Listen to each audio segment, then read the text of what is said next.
come take a closer look at Mortarion. Spiking bits.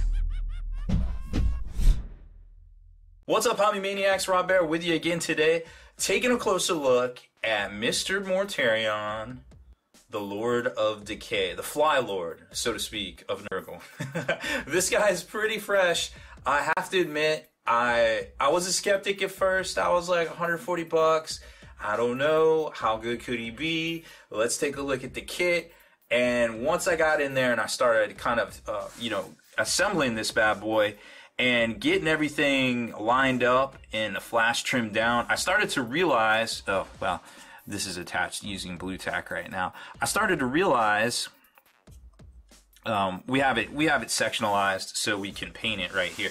But I really started to kind of comprehend that a lot of the areas that Games Workshop where the flash lines are, they hid cleverly. Like, this is a very well designed kit, believe it or not. I know there's a lot of haters out there, just in general, but when you start taking a look, there's a lot of cool design elements and things that we never saw before. Like this stitching right here, this is actually load bearing.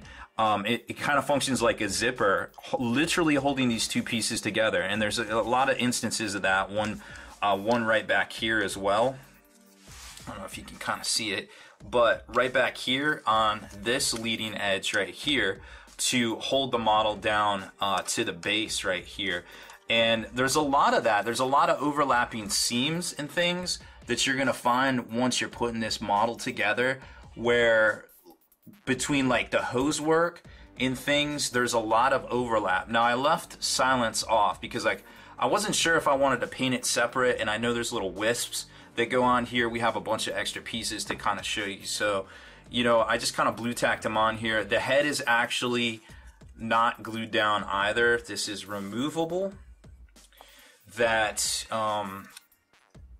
this guy can come right off and be painted separately. Now the arm, if you didn't see our unboxing video, there's two separate arms, or two separate guns and two separate halves of the scythe right here, depending on which arm you want to put it on. And there's a whole nother separate arm interface depending if you want to put silence up here or if you want to put them back here. So you're going to get a bunch of extra parts in here. You're not going to get an extra blade, however, but there's lots of different things. And like back here, they cleverly, there's a seam right here, there's a little notch that's very visible, and again they use this little triangle piece with this little hook that locks into this piece up here to kind of conceal the area right here that would otherwise be exposed. And then here you can definitely see that there's a mold line right here and here as well. But if you look, they cleverly put it up where there would be a separation of plates in there, and then on the front where the plates would come together, like right here. So right there is the mold line, right? And that's something that it's gonna keep you're gonna keep it crisp, because that's literally gonna be a straight edge, so it doesn't even matter at that point. So there's a lot of cleverly designed and cleverly hidden elements. Now this gets actually covered up. You're probably like, why can we see all that? Well, this flap right here actually is where some of those duders go that are holding like the cherubs and such. So this, where does this go? I think this flips around. Oh, there's some nubs. Where is it? Oh, yeah, see these nubs right here? This actually locks on. See those little holes? So this locks onto those nubs and starts to cover some of that up. Now the wings are another interesting proposition too. The way they designed them and the way they lock in. There is a separate hose here that's gonna go on, but once you get that in, it's gonna add to like the three-dimensional like coolness, right, of this particular model. And back here they just kind of lock in and slot down, and then silence is actually, the blade of silence will kind of be there, just kind of dangling. I want to say this is like like a psychic weapon. Like he can make it the blade as big or as long as he needs, because it's kind of like it's almost like a sawed off like Reaper blade, but it does have the little handle here on the front too. So they didn't really leave any detail. They didn't forego any details or anything like that. Now I left these off to paint separate, of course. All of the wisps and things for like the backpack that goes back here. Like there's a bunch of wisps that go on here as well. Actually, I forget which way they go, but they go on here. I think they go, yeah, like up here. So those are all going to get painted separately. All that nice green smoky kind of pattern and stuff. And then there's this one here with the 3 little nubs that comes out the back of the scythe right there. And then of course the 2 wings. So that seems to be a good sectional wise. You're going to probably want to keep the wings separate if you're going to airbrush them or paint them separately. This piece with the little cherubs and stuff seems to be a good one to also keep separate. So you can paint the cherub separately. And then there's the other cherub guy that goes over on the other side. He goes right up in here, this little slot right there. That's where this little guy goes. But keeping them off here seems like a good idea. You just got to remember to paint that little piece of the cloth right there that's gonna go and fill in kind of where that is. So that's my assembly, and of course I kept the blade off, which doesn't seem to want to stay even with some blue tack. I hate you, blade. Anyways, it's just so heavy. I guess that's kind of why, right?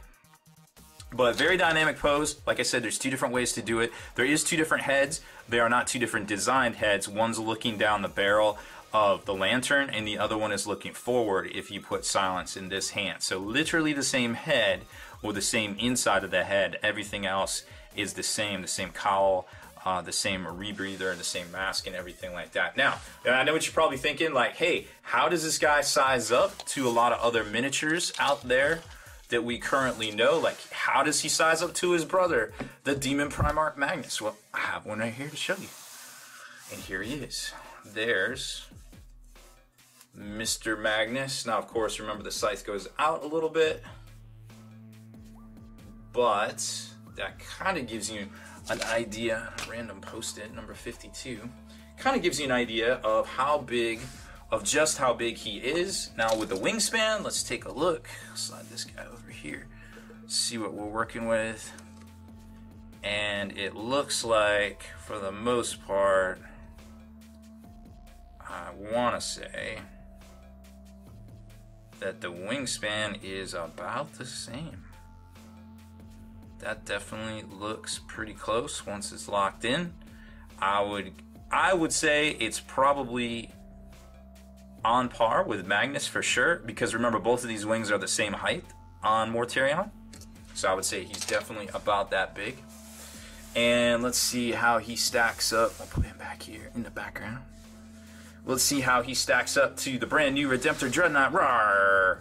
Oh, he's little. Poor Dreadnought.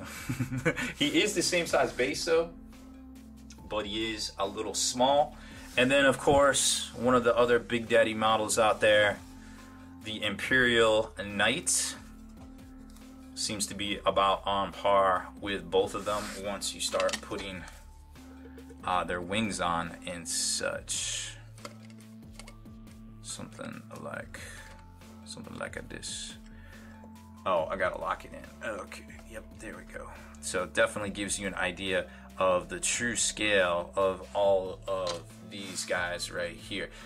Now, detail-wise, like I said, I mean, it's just a very incredible miniature. Let's see if we can zoom in on some of this stuff. There's a lot of pitting in the armor. There's not a lot of boils or anything like that, but there's definitely a lot of pitting and a lot of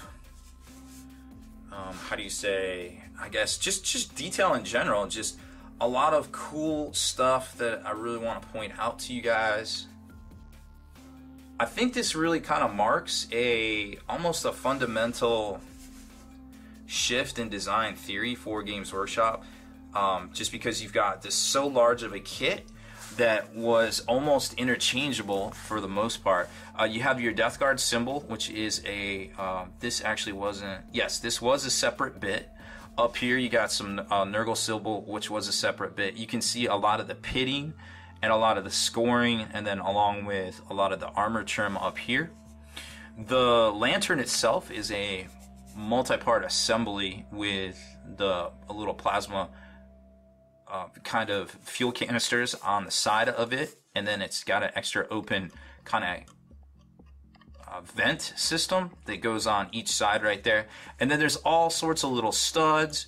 There's a system pretty much for everything of some hoses, multi-part hoses. Some of the hoses are all together. The chain work and everything is exquisite. Like I said, the crazy idea of the stitch work actually being load bearing and helping to assist in the little kind of cloth that holds the miniature to the actual base. And then back here, the use of the little extra kind of tabard things to kind of hold up the areas, because this would be kind of a boring area, and I left it off to actually get in here and paint some of it and then put it on, and also be able to paint those little dark cherubs that are holding up his things. And then even on silence, I mean, you can see there's crazy detail on that wood, on the heft. The blade itself has all sorts of chain detail, you know, like a chain axe up here, and then you've got all of this craziness in the back, and then the sensor down at the bottom, and the reverse scythe, and then of course that little there's a little bit of mist that goes in there. And I mean, once you even see how some of these things slot together, like, it's on the inside of this cape, there's when you go to put it together, which I can't really show you because it's already together, but there's a lot of indentations in areas that you know to put the glue. Now, I used a Vallejo super thin cement to put this together. You could use plastic glue. Conventional glue would be a little bit messy. You want to be careful with it because there's a lot of areas where you put left and right assemblies together, and you're gonna want to be careful to kind of keep your glues thin so that it fills the gap, but also doesn't kind of get everywhere. Now, normally I use a little bit of Vallejo plastic putty to fill any gaps or holes, but I didn't really have any because I was using that Tamiya super thin cement. You can see here. Oh, this is another awesome. So there's actually a seam line down here between the left and the right halves of this arm piece. And then what they did was they took this little Death Guard symbol that goes the length of the whole shoulder pad to cover up the mold lines that would be there, the big open gap, which I thought was pretty sweet. There's just so much incredible detail in here. Once you really start putting it together and taking a look at it, you really start to realize how much effort and how much painstaking process just from the detail work, but also to hide the mold lines in a lot of cases and to really think it out, like, design wise. Now, the only criticism I really have is when you get cutting things off the sprue, everything is numbered, and it seemed to have been numbered correctly, which wasn't a problem early on with some of these newer kits from Games Workshop.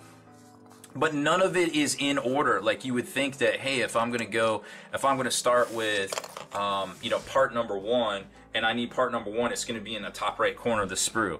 Now, I realize that that's not always the case because, you know, they lay these sprues out, and it's kind of like whatever fits, fits. But long story short, at the end of the day, I feel like you could rearrange those numbers in the computer around to get exactly kind of what you need in the fit and everything like that. But that's just a little nitpicky thing. I probably could have saved. It took about 2 hours to put this together and properly trim down all the flash. I feel like I probably could have cut that time down by about 15 minutes or so if the parts had been correctly labeled in order and a lot easier to find. But again, that's just a small point of criticism, maybe a little nitpicky, but I just wanted to offer a little bit of counterbalance there because there's always room for improvement in all things. I think we can all agree on that. And with this model, there's, other than that, I see very little places to improve on this model. I think it's an exquisite design. It's got the modular ability to be painted in separate parts, from the wings to the wisp of smoke to the little dark cheruby dudes there as well. I think it's just, overall, I think Games Workshop hit this kit, knocked this kit out of the park. It's just an amazing, way better than Magnus, and I can't wait to see the rest of what they come out with for these brand new Demon Primarchs, as well as the normal Loyalist Primarchs as well, right? So all sorts of crazy room for activities and room for improvement out there. So that's it for this one. We're going to get him painted up. We're going to do a giveaway on Twitch here soon, so make sure you check it out. Go over to twitch.tv/SpikyBitsTV and make sure you follow us for your chance to win this bad boy very, very soon. So make sure you subscribe to this channel here as well on YouTube. Turn on notifications to be the very first to like and comment on this video. And head on over to thelongwar.net. That's the home of the battle reports for exclusive content, early access videos, and downloadable 8th edition army lists. Become a veteran of the Long War today.